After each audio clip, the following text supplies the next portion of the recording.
I'm reminded of the quote by Martin Luther King Jr. that those who love peace must learn to organize as effectively as those who love war.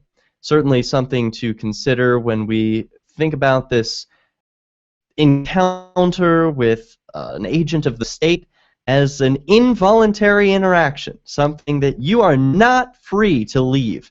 You're not free to go if you're being detained or if you're being arrested.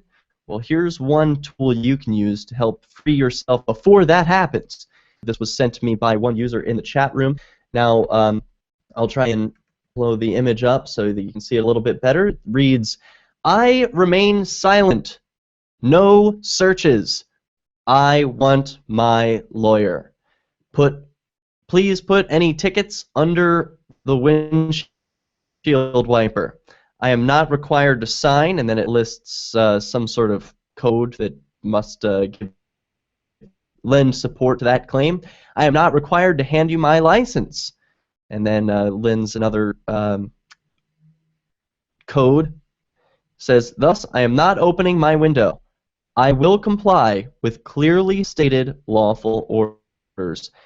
This is a perfect get-off-the-hook flyer, and the website which posts it reads, and that's at fairdui.org. If you'd like to print one out yourself, keep it in your glove box. If you ever go through a DUI checkpoint, oh my gosh, I got stopped, I had no idea, I wasn't expecting this, and here's what you can put up in your window.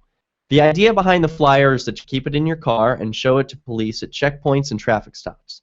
This is not for everyone, nor for every situation. To find out whether the flyer is for you and when you should and shouldn't use it, please read more on our flyer page, the website reads. To better understand police encounters and how to protect yourself, you should consider buying the Fair DUI book. At this writing, November 2013, the book has 16 reviews on Amazon with an average of 4.6 stars out of 5. And certainly looks very helpful. The website also has videos listed of other police encounters, people using the Fair DUI checkpoint flyer. I'd like to see your videos. How's it working out for you? Do you have any success with this? I only recently went through my first DUI checkpoint a few weeks ago with James Cleveland and Robert Mathis of activists in the Shire, and they went through the checkpoint no problems, except that James was told that he had to go. He wanted to stay and ask the officer some more questions. It was sort of civil obedience. He was complying a little too much with the police stop. And so the officer sent him on his way, a little bit perturbed and angry that he wouldn't go sooner. Very interesting to have these types of encounters. Of course, the most important thing to remember is that you must video record what is happening so that there's an objective record, so that the police don't claim, "Oh, I was in fear for my life."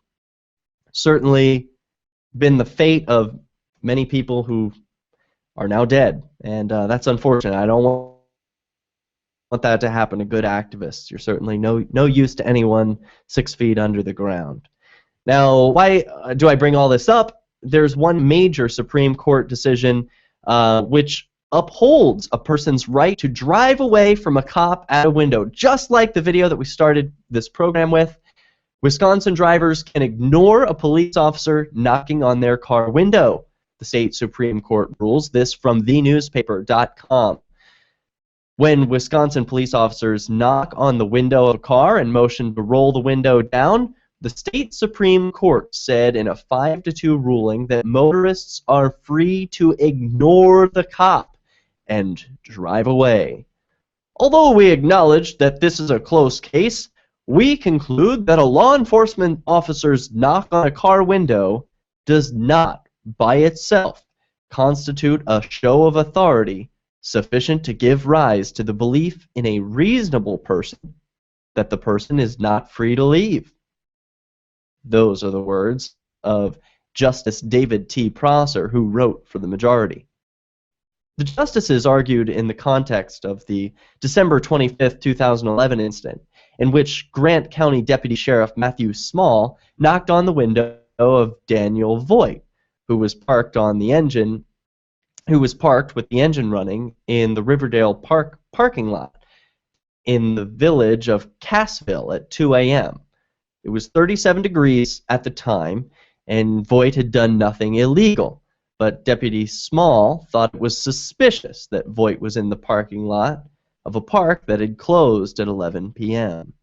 Deputy Small stopped behind Voight's car with his headlights on, but his overhead red and blue lights off. He walked up to the car and saw Voight in the driver's seat and Kimberly Russell in the passenger seat. He testified that he would have to let Voight go had he driven off because he had nothing to stop him for.